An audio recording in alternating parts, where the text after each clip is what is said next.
जय हिंद दोस्तों। मैं आज आपको देने वाला हूँ feel of cell. Feel of cell का मतलब है कि सेल ज़्यादातर लोगों को समझ में नहीं आता सेल होता क्या है।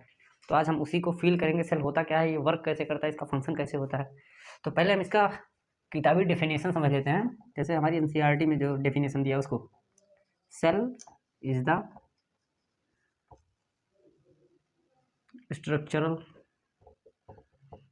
And functional unit of all living organism. All living organism, इसका मतलब है स्ट्रक्चरल और फंक्शनल यूनिट है सभी लिविंग ऑर्गेनिज्म का। यानी कि जो जितने भी लिविंग ऑर्गेनिज्म होते हैं उनका बेसिक यूनिट है। एक छोटी सी इकाई अगर हम लोग उठा लें अपनी बॉडी का ही, अगर हम लोग एक छोटा सा पार्ट कट करके उठाएं तो वो भी हमारे सेल्स का बना होता है। तो सेल कई प्रकार के हो सकते हैं, जैसे कि ब्रांच्ड हो सकते हैं, राउंड हो सकते हैं, ओवल हो सकते हैं, और तो और कॉलमनार हो सकते हैं, क्यूबॉइडल हो सकते हैं, कई तरीके से सेल हो सकते हैं। तो हम लोग जैसे समझ लीजिए अपने बॉडी का एक छोटा सा पार्ट कट करके हम लोगों ने यहाँ पे उठा लिया। इतना हम लोगों ने अपने बॉडी का ये स्किन का पार्ट कट किया और यहाँ पे रख दिया। तो इसमें आपको मिलेगा कई सारा सेल्स हैं ये। अब इन्हीं सेल्स को अगर हम बड़ा करके देखें तो आपको दिखेगा कि ये जो सेल हैं ये खुद अपना लाइफ एग्जिस्ट कर सकते हैं। सिर्फ एक सेल का जो बना होता है उसको यूनिसेलुलर कहते हैं। अगर यही इन सारी चीज़ों को मिला कर कहें, कई सारे सेल्स हैं, कई सारे सेल्स मिलकर कोई ऑर्गेनिज्म अगर बन रहा है उसको मल्टीसेलुलर कहेंगे। तो अगर सिंगल सेल है तो उसको यूनिसेलुलर, एंड अगर कई सारे सेल्स हैं तो उसको मल्टीसेलुलर कहते हैं। तो सिंगल सेल और मल्टीसेलुलर यानी कि मल्टीपल सेल जहाँ पे होते हैं, तो इनका तो पहला होता है कि ये इंडिपेंडेंट होते हैं। इंडिपेंडेंट बोले तो किसी पे डिपेंड नहीं होते हैं कि हमको खाना चाहिए, पानी चाहिए, ये खुद अपना परफॉर्म कर लेते हैं फंक्शन। इंडिपेंडेंट एग्जिस्टेंस होता है, इंडिपेंडेंट एग्जिस्टेंस। एंड सेकंड होता है परफॉर्मिंग, ये सिंगल सेल की बात बता रहे हैं, एसेंशियल फंक्शन ऑफ लाइफ।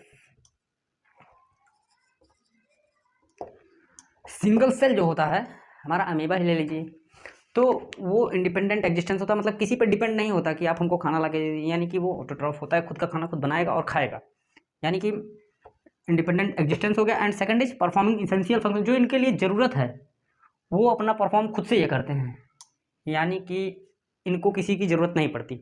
अब हमने बताया कि सेल्स जैसे हैं ये राउंड शेप के भी हो सकते हैं, वैसे हमारे सेल्स जो हैं ये स्फीयर शेप के होते हैं।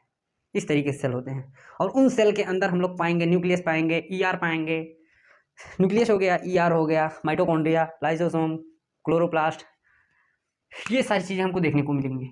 ये हमारा है न्यूक्लियस। न्यूक्लियस के अंदर भी एक पार्ट होता है nucleolus.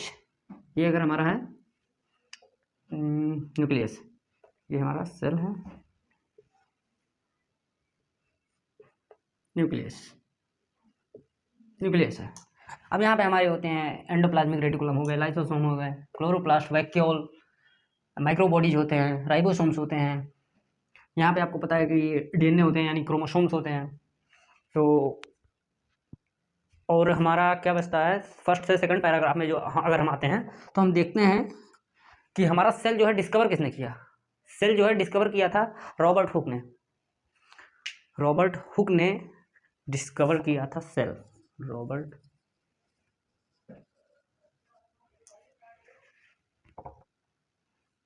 Hook described live cell,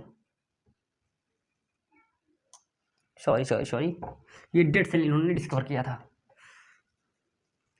dead cell. और एंटोन वॉन लीवेनहॉक,